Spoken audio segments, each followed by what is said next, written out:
Assalamualaikum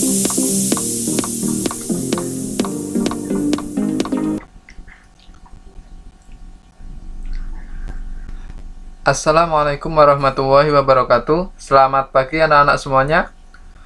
Jumpa lagi dalam pembelajaran matematika kelas 5. Hari ini kita masih ada di bab pengolahan data. Yang sudah kita bahas kemarin yaitu tentang pengumpulan data dan membaca data. Maka pada hari ini kita akan membahas tentang menyajikan data. Nah, menyajikan data nanti dikumpulkan dalam berbagai bentuk ya. Penyajian data ini sebagai langkah lanjutan daripada kegiatan mengumpulkan data yang kemarin. Nah, ada berapa banyak macam bentuk sajian data. Jadi, data nanti bisa disajikan dalam berbagai macam bentuknya ya. Nah, apa saja itu yang akan kita pelajari? Nanti ada yang pertama tabel, diagram gambar, diagram garis, diagram batang, dan diagram lingkaran. Pada pembahasan hari ini, kita hanya akan fokus membahas pada 2 poin saja, yaitu pada diagram tabel atau pada bentuk tabel, dan yang kedua pada diagram gambar. Pada tabel dan gambar punya kemiripan, yaitu kemiripan di bentuk. Oke, kita bahas. Yang pertama, menyajikan data dalam bentuk tabel. Misal nih, kita punya data hasil ulangan matematika dari siswa kelas 9B adalah sebagai berikut.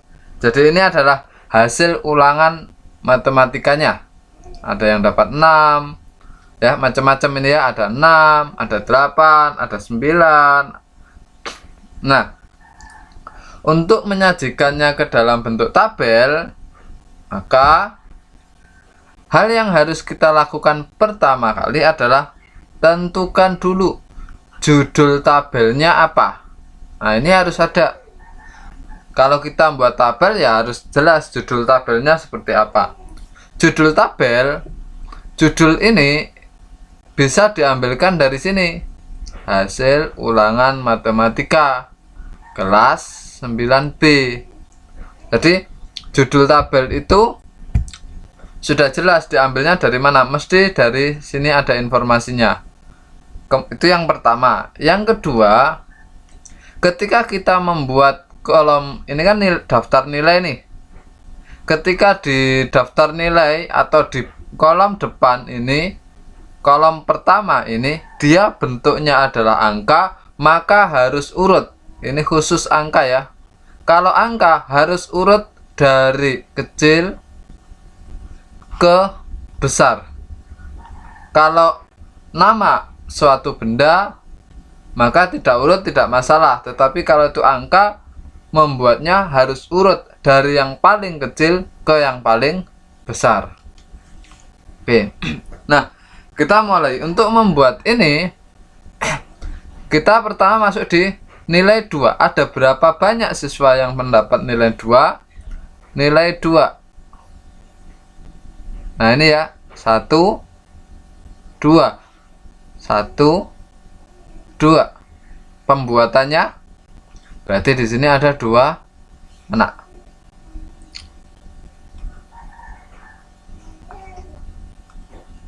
Oke, jelas biru. 1, 2. Nah, oke. Kemudian yang dapat nilai 3 anak. Jadi cara membuatnya turus itu daftar apa ya istilahnya ya? Kayak alat hitungnya lah. Nah, 3 setiap kamu nyoret 1 di sini, kamu kasih 1 di sini. Supaya apa? Supaya tidak terlewat. 1 lagi, 1 lagi, 1, 1, 1 lagi, 1 lagi, 5. Nah, setiap kelipatan 5 dicoret miring.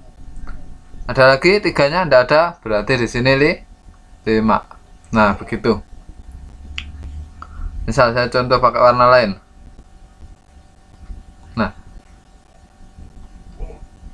nggak kelihatan. Oke, sekarang untuk 4, angka 4-nya dapat nilai 4. 1 2 3 4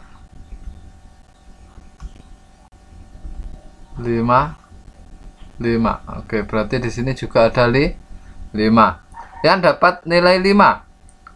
Kalau anak-anak menggunakan cara seperti ini, misalnya anak-anak pengen cepet ngitungnya 1 2 3 4 5. Nah, seperti itu. Terus di sini tuh 1 2 3 4 5. Hati-hati. Biasanya kita salah menghitung kalau tidak satu-satu. Jadi materi ini sangat mudah tetapi butuh ketelitian yang cukup tinggi. Angka 6, 1 6 2 lagi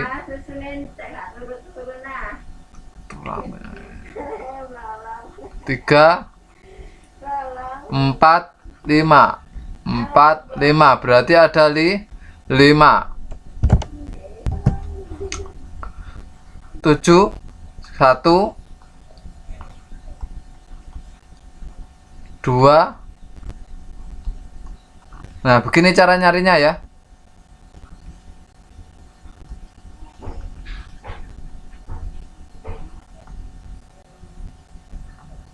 Sudah, ada 5 juga, banyak yang dapat, banyak 5.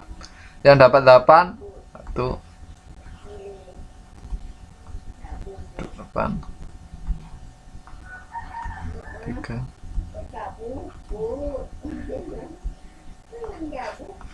Berarti di sini ada 4. Selanjutnya yang angka 9. 1 2 3 4 5. Yang angka 10 1 2 3 3. Nah, perhatikan ini. Ketika anak-anak membikinnya satu-satu, anak-anak akan tahu, oh, ini ada yang belum dicoret ini. Yaitu angka 6. Berarti kita coret 6. Tambahkan di sini 1. Jadi di sini jumlahnya ada 6. Gitu ya caranya. Jadi buatnya coretnya satu-satu saja. Oke ya. Nah, sehingga kita dapatkan tabel yang dapat nilai 2 ada 2 anak, yang dapat nilai 3 ada 5 anak, yang dapat nilai 4 ada 5 anak. Nah, seperti itu dan seterusnya. Oke, jadi bikin turusnya setiap kamu nyoret di angka ini dicoret 1, maka di sini ditambahkan 1. Supaya apa? Supaya nggak kelewat kayak tadi. Oke, kita contoh lagi, sekali lagi.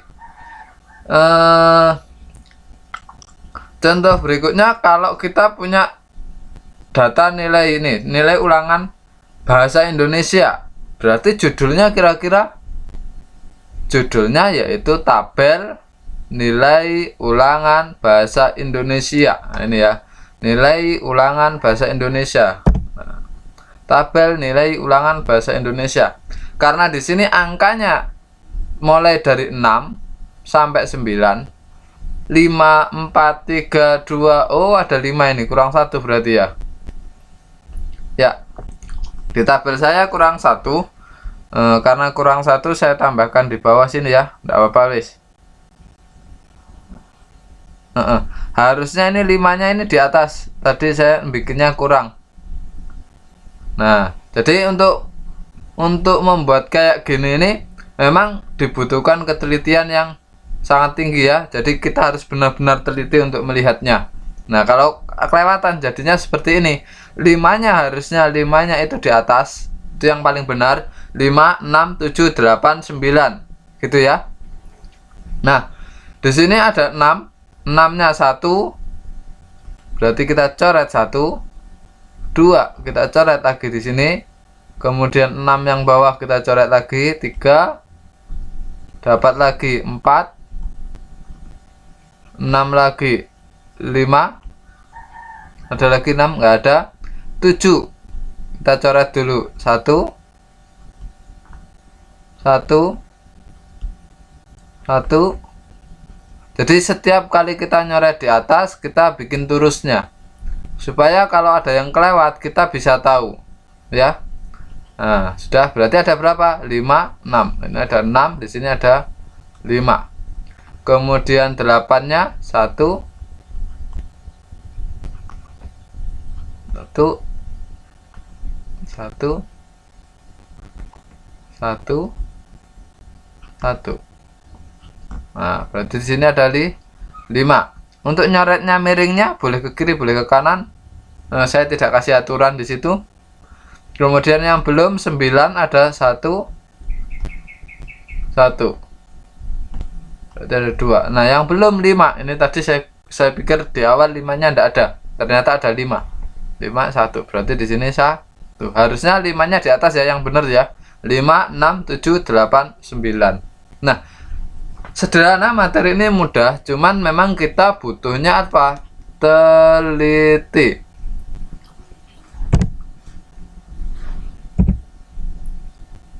Nah, perhatikan sebentar.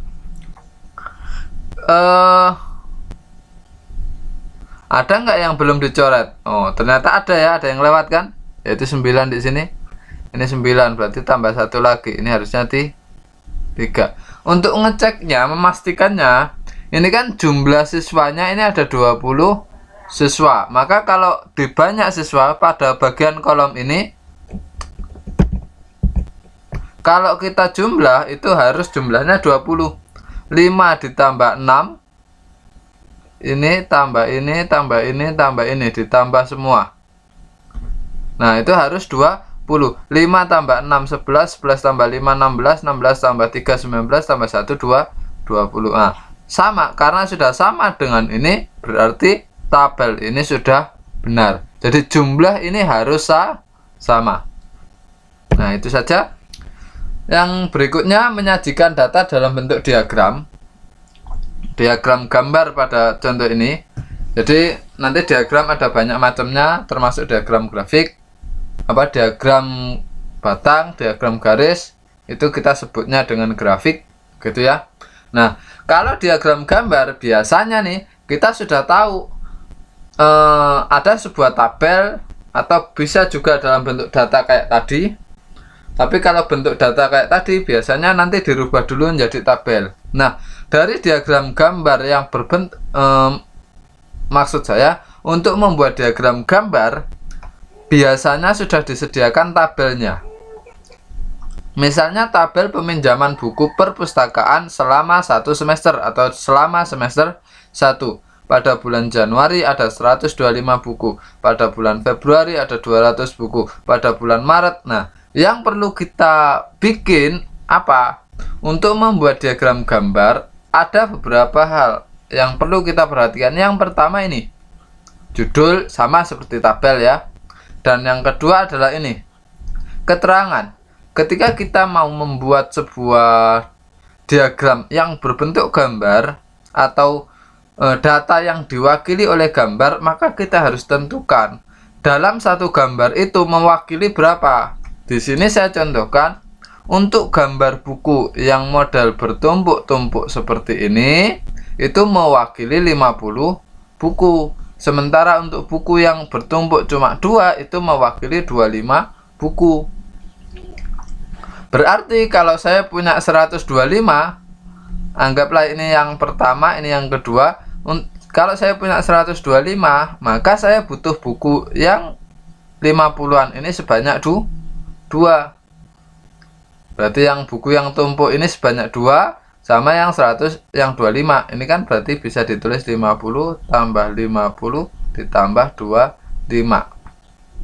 Nah, buat suatu aturan ini bebas sebenarnya. Tidak harus 50 dengan 25. Bisa juga kita bikin keterangannya ini 100, 50, 25 boleh, atau hanya 5 saja. Satu buku tok 5 saja boleh. Cuma kalau 5 saja nanti di sini jadi banyak kan gitu. Nah, untuk membuatnya ini gimana? Berarti untuk bulan Januari saya butuhnya buku yang besar ini, berarti ya 2. Ini kan 100, 50, 50, 100, yang ini 25, berarti 125. Pada bulan Februari 200 berarti saya bikinnya yang 50-nya ada 4. Kenapa kok enggak yang 25-nya ada 8? Jadi kalau untuk membuat diagram gambar, penggunaannya gambar itu dimulai dari yang besar dulu baru yang kecil. Konsepnya mirip dengan konsep bilangan pecahan. Maret 175 berarti yang besar ini ada 3 tambah yang kecil 1. April ada, Aprilnya 250 berarti yang besar ini ada 5. Mei 100 berarti kita cukup butuh 2. Gitu aja ya. Nah, diagram gambar sangat mudah ya. Hanya tinggal menentukan gambar dan menentukan aturan yang bawah ini. Ini saja. Contoh lagi untuk diagram gambar. Nah, pada diagram gambar berikutnya kita punya di sini tabel cita-cita siswa. Maka judulnya ini berubah menjadi diagram cita-cita siswa. Setiap satu gambar orang itu mewakili 2 anak. Berarti kalau di sini ada 10 orang, maka gambarnya ada 5. Kemudian kalau pengusaha 12 orang, berarti gambarnya ada 6. Kemudian guru 6 orang, berarti butuh gambar sebanyak 3. Polisi 8 orang, berarti butuh gambar sebanyak 4.